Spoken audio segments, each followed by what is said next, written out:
Friends, आज हम लोग फैक्टर थ्योरी इंटेलिजेंस को पढ़ लेने के बाद आज कॉग्निटिव थ्योरी ऑफ इंटेलिजेंस पढ़ेंगे। फैक्टर थ्योरी को मैंने पहले वाले 2 वीडियो में डिस्कस किया है, जिसमें 1 फैक्टर, 2 फैक्टर, गिलफर्ड का मल्टी फैक्टर थ्योरी, ये सारे थ्योरीज को हमने डिस्कस किया है। आज हम लोग कॉग्निटिव थ्योरी को डिस्कस करेंगे। कॉग्निटिव थ्योरी जो है वो इंटेलिजेंस को कुछ कॉग्निटिव एबिलिटीज जैसे divergent thinking, reasoning, logical reasoning, इस सब के कॉन्सेप्ट में या इस सब के कॉन्टेक्स्ट में बताता है। तो कॉग्निटिव थ्योरी का आज 4 थ्योरी हमने लिया है। फिर स्टर्नबर्ग और इमोशनल इंटेलिजेंस की थ्योरी अगले वीडियो में देखेंगे। तो हम शुरू करते हैं, ठीक है। तो कॉग्निटिव प्रोसेस को ये डील करता है, इसलिए इसे कॉग्निटिव थ्योरी कहते हैं। कॉग्निटिव क्या है? नॉलेज से रिलेटेड। तो कैटल और हॉर्न की थ्योरी ऑफ इंटेलिजेंस को पहले देखते हैं कि ये कैटल ने 1965 में और हॉर्न ने 1975 में इस थ्योरी को दिया था। हॉर्न का नाम जॉन हॉर्न है, वो कैटल के स्टूडेंट थे, ठीक है। दोनों ने मिलकर फिर इस थ्योरी को दिया। उन्होंने 2 तरह के इंटेलिजेंस को बताया, एक है फ्लूइड इंटेलिजेंस और दूसरा है क्रिस्टलाइज्ड इंटेलिजेंस। तो फ्लूइड इंटेलिजेंस क्या है? ये किसी भी व्यक्ति का जो मेंटल कैपेसिटी होता है, वो जो लर्निंग के लिए और प्रॉब्लम सॉल्विंग के लिए जो होता है मेंटल एबिलिटी, उसे हम फ्लूइड इंटेलिजेंस कहते हैं।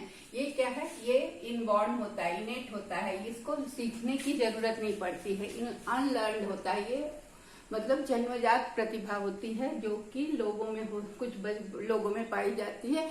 उनकी मानसिक क्षमता है, मेंटल कैपेसिटी ऐसी होती है कि वो आसानी से लर्न कर सकते हैं, किसी भी प्रॉब्लम को इजीली सॉल्व कर सकते हैं। हमने देखा है कि बहुत से लोग किसी भी प्रॉब्लम को सॉल्व करने में परेशान हो जाते हैं, अंत में हताश होकर छोड़ देते हैं। बट जो people with fluid intelligence are able to solve these problems.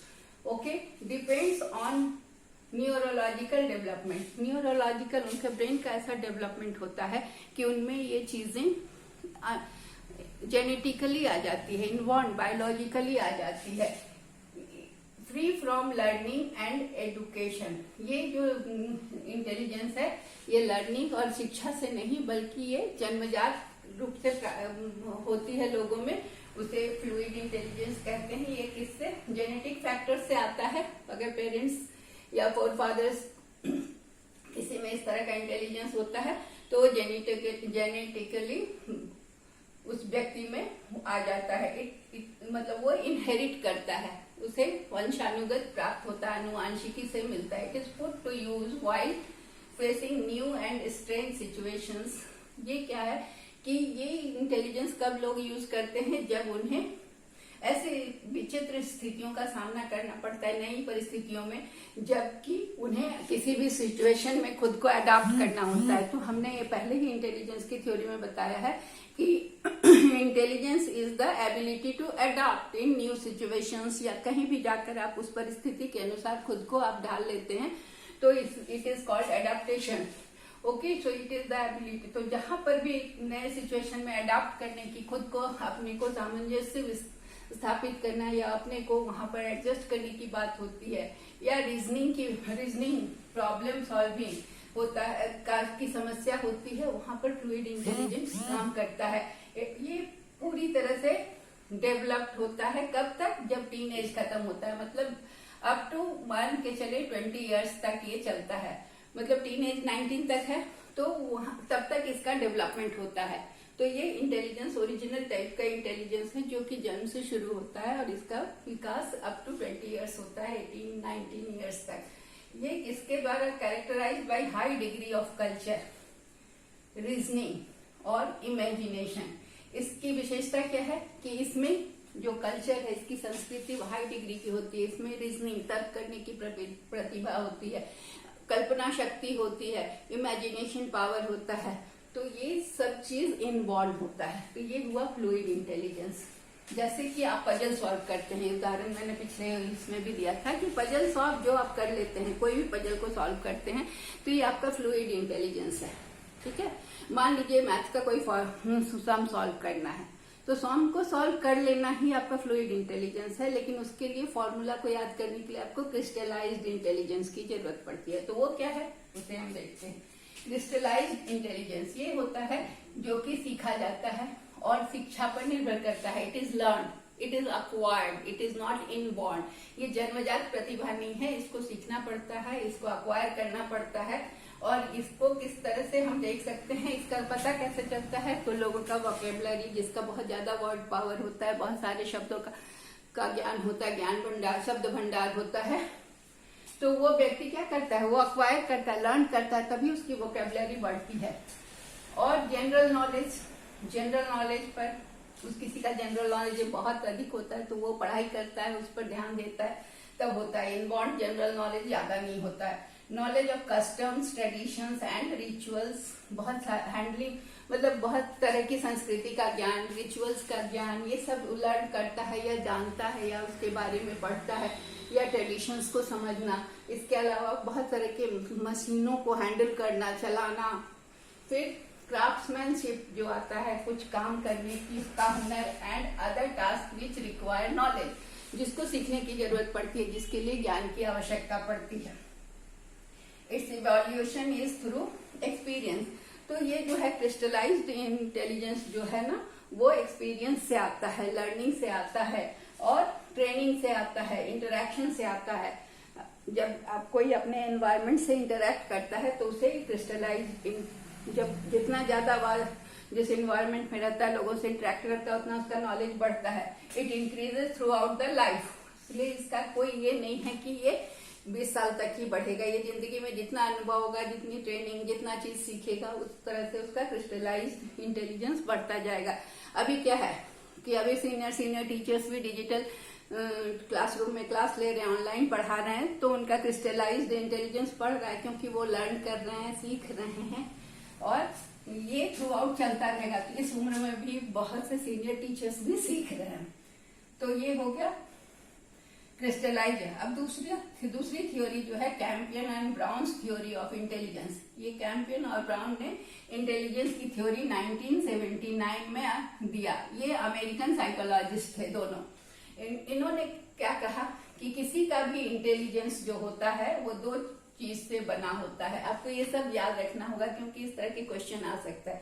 तो बायोलॉजिकली बेस्ड आर्किटेक्चरल सिस्टम, इसमें क्या है कि इन्होंने कहा दो तरह का सिस्टम है, जो कि किसी का इंटेलिजेंस जो है वो दो पार्ट में बना होता है, दो तरह के सिस्टम में, 2 पार्ट सिस्टम में होता है। पहला एक होता है biologically based architectural system. Biologically based का मतलब क्या है कि ये जेनेटिक होगा। जैसा बायोलॉजिकली बेस्ड आर्किटेक्चरल सिस्टम क्या है, which works as a base for one's intellectual functioning. इसमें क्या है कि इसमें क्या क्या होता है, ये बायोलॉजिकली बेस्ड है। इसमें मेमोरी कैपेसिटी, किसी की कितनी याद करने की क्षमता है, rate of loss of memory, कोई कितना जल्दी भूलता है, और एबिलिटी टू प्रोसेस इंफॉर्मेशन, कोई भी इंफॉर्मेशन मिला उसको प्रोसेस करना, उसको आगे बढ़ाना, उसको यूज में लाना। तो ये सारी चीजों की जो एबिलिटी होती है उसको कहते हैं बायोलॉजिकली बेस्ड आर्किटेक्चरल सिस्टम। तो ये क्वेश्चन एक बन सकता है कि what is biologically based architectural system, ये किस चीज से रिलेटेड है। तो memory capacity, rate of loss of memory retention, कितना रिटेन कर सकते हैं, या कोई भी इंफॉर्मेशन को आप किस तरह से प्रोसेस करते हैं। तो ये हो गया आर्किटेक्चरल। दूसरा है एनवायरमेंटली इन्फ्लुएंस्ड एग्जीक्यूटिव सिस्टम। ये हुआ आर्किटेक्चरल सिस्टम, ये हो गया एग्जीक्यूटिव सिस्टम। तो ये दोनों का नाम, एक बायोलॉजिकली है, एक एनवायरमेंटली है। ठीक है, बायोलॉजिकली हो जाता है जन्म से, एनवायरमेंट हो जाता है, तो हम लोग इसको हेरिडिटी और एनवायरमेंट जैसे टर्म्स से रिलेट कर सकते हैं। तो एनवायरमेंटली इन्फ्लुएंस जो एग्जीक्यूटिव सिस्टम होता है, ये किसके साथ काम करता है, ये स्टोर हाउस की तरह काम करता है, नॉलेज का स्टोर हाउस होता है। यहाँ पर क्या है, मेमोरी है और loss of memory, retention of memory, और इंफॉर्मेशन को प्रोसेस करने की एबिलिटी।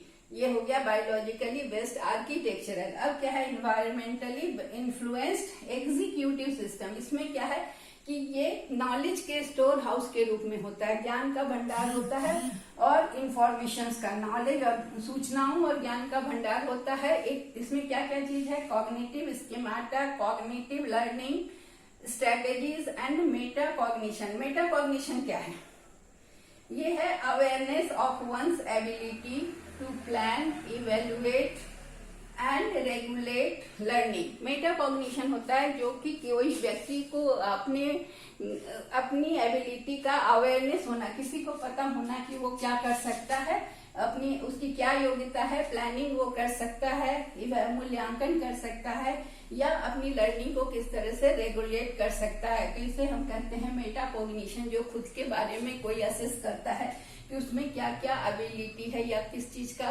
उसके लिए वो अपनी एबिलिटी के लिए अवेयर होता है। ठीक है, तो ये किस पर काम करता है, हायर लेवल में। और किस चीज के लिए रेस्पॉन्सिबल है, ये हायर लेवल ऑफ इंटेलिजेंस है और ये higher order of mental functioning में काम करता है। ये किस चीज के लिए जिम्मेदार है, जब आप हायर लेवल का कोई काम करते हैं तो उसके लिए ये जिम्मेदार होता है। और ये किस पर डिपेंड करता है, ये ट्रेनिंग और एक्सपीरियंस से इसको एक्वायर किया जाता है। ठीक है, तो ये क्या हुआ, बायोलॉजिकल आर्किटेक्चरल जो है वो memory capacity, loss of memory, memory retention इत्यादि को इंक्लूड करता है। और ये एग्जीक्यूटिव है, ये क्या है, कॉग्निटिव, नॉलेज से रिलेटेड है। कॉग्निटिव लर्निंग, किस तरह से लर्निंग ज्ञान अर्जित करना है, उसकी नीतियां। मेटा कॉग्निशन में कि हम कितना कुछ कर सकते हैं, अपनी एबिलिटी को समझना, कि हम किसी चीज को प्लान करना, उसका मूल्यांकन करना, या उसी को किसी लर्निंग को रेगुलेट करने की एबिलिटी को जानना। तो ये किस कब कहाँ काम करता है, तो हायर लेवल पे काम करता है और higher order of mental functioning की जहाँ जरूरत होती है वहां पर ये काम करता है। और ये लर्निंग और एक्सपीरियंस से इसका एक्विजिशन होता है। ठीक है, अगला है Jensen's theory of mental functioning.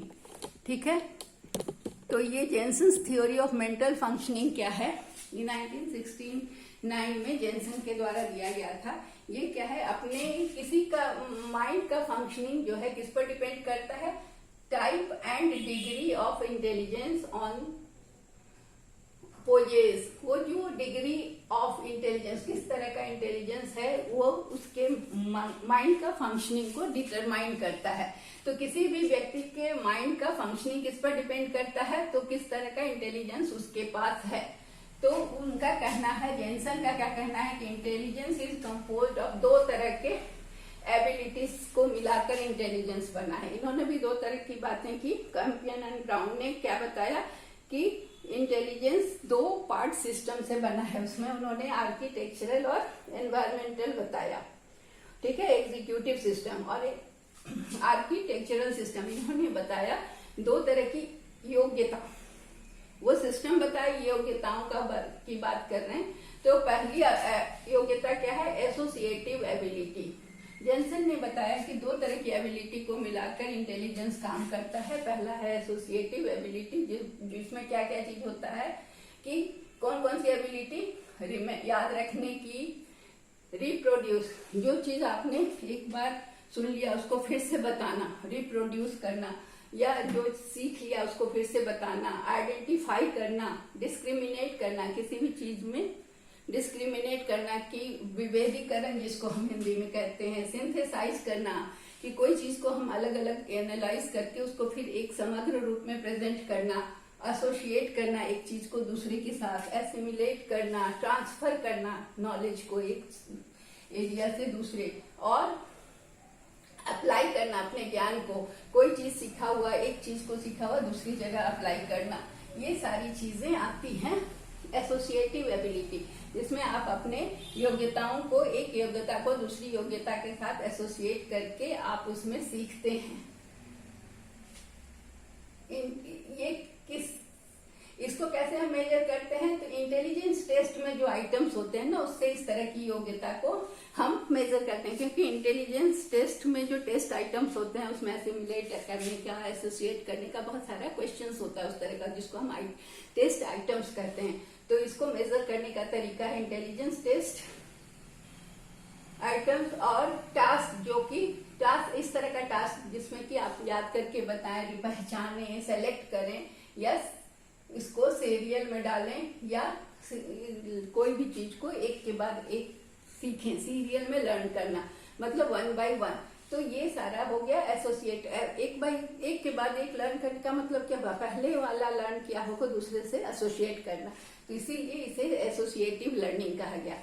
दूसरा है कॉन्सेप्चुअल एबिलिटीज, एसोसिएटिव एबिलिटीज। दूसरा है कॉन्सेप्चुअल एबिलिटीज। ये क्या होता है कि हायर ऑर्डर ऑफ थिंकिंग, इसमें कॉन्सेप्चुअल में किसी चीज का कॉन्सेप्ट क्लियर, तो ये इसमें हायर ऑर्डर थिंकिंग होती है। कहते हैं ना कि किसी चीज का कॉन्सेप्ट अगर क्लियर हो जाता है तो उस चीज में बहुत मेहनत करने की जरूरत नहीं होती है। जो बच्चे बहुत तेज होते हैं ना पढ़ने में, तो उनका कॉन्सेप्ट क्लियर हो जाता है तो वो 18 घंटे नहीं पढ़ते हैं, वो एक चैप्टर का एक मैथ्स को नहीं सॉल्व करते हैं। उनका कहना है फंडा क्लियर है, कॉन्सेप्ट क्लियर है, तो एक बन रहा है तो सारे बन जाएंगे। तो इसे कहते हैं हम कॉन्सेप्ट एबिलिटीज। तो इसलिए हायर ऑर्डर थिंकिंग होता है इसमें, रीजनिंग, प्रॉब्लम सॉल्विंग। ये इसको कैसे मेजर करते हैं, तो आपको जो टास्क दिया गया जिसको आप परफॉर्म करते हैं, कोई भी टास्क को अच्छे से परफॉर्म कर लेते हैं, किसी भी प्रॉब्लम को सॉल्व कर लेते हैं, तो उसे कॉन्सेप्चुअल एबिलिटी कहा जाता है। इसमें डाइवर्जेंट थिंकिंग होती है। डाइवर्जेंट थिंकिंग का मतलब होता है कि किसी भी प्रॉब्लम का बहुत सारा सॉल्यूशन बताना। तो इसे हम, ये कौन कर सकता है, जो क्रिएटिव होता है, जो इंटेलिजेंट होता है वही बता सकता है। इट डिपेंड्स ऑन एजुकेशन में भी और culture difference in observe in culture and race. तो ये जो इंटेलिजेंस है ना, कॉन्सेप्चुअल एबिलिटीज, वो हर कल्चर में अलग होता है। किसी कल्चर मतलब जैसे परिवेश में जैसी परवरिश होती है, जैसा सिखाया जाता है, जैसी ट्रेनिंग मिलती है, तो इसका डेवलपमेंट उसी तरह से होता है। जैसे कि आईआईटी में जो पढ़ता है उसका कॉन्सेप्चुअल एबिलिटी जो है सो एक साधारण से इंजीनियरिंग कॉलेज में पढ़े हुए बच्चे से ज्यादा होता है। क्यों? क्योंकि उनका कॉन्सेप्चुअल, उनका फंडा क्लियर होता है, कॉन्सेप्चुअल एबिलिटी ज्यादा होती है।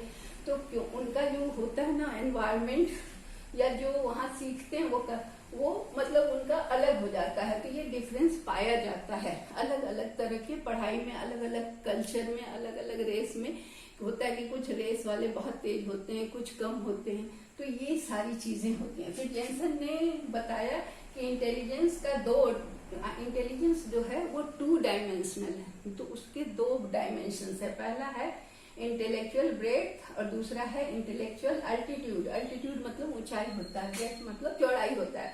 तो इंटेलेक्चुअल ब्रेथ क्या होता है, ये बताता है कि इंटेलेक्चुअल फाइंड ऑफ इंफॉर्मेशन, इसमें क्या है, ब्रेथ में आपके पास कितना आपका वोकेबलरी है, वर्ड पावर है, मतलब कितना फंड है वोकेबलरी का, कितना आपका स्टोर हाउस है, स्किल ऑफ हैंडलिंग टूल्स, कितने आप एक्टिव हैं, कितने स्किल्ड हैं किसी भी टूल को हैंडल करने में। आप देखते हैं कि बहुत से घर में कुछ लोग होते हैं जो कि घर का कोई भी छोटा मोटा सामान जो खराब हुआ बिजली का या कोई भी, तो घर में ही ठीक कर देते हैं, मिस्त्री को बुलाने का या मैकेनिक को बुलाने की जरूरत नहीं होती है। तो ऐसे लोगों की इंटेलेक्चुअल ब्रेथ ज्यादा होती है, वो सब काम कर सकते हैं थोड़ा थोड़ा, तो इस तरह का काम वो हैंडल कर पाते हैं।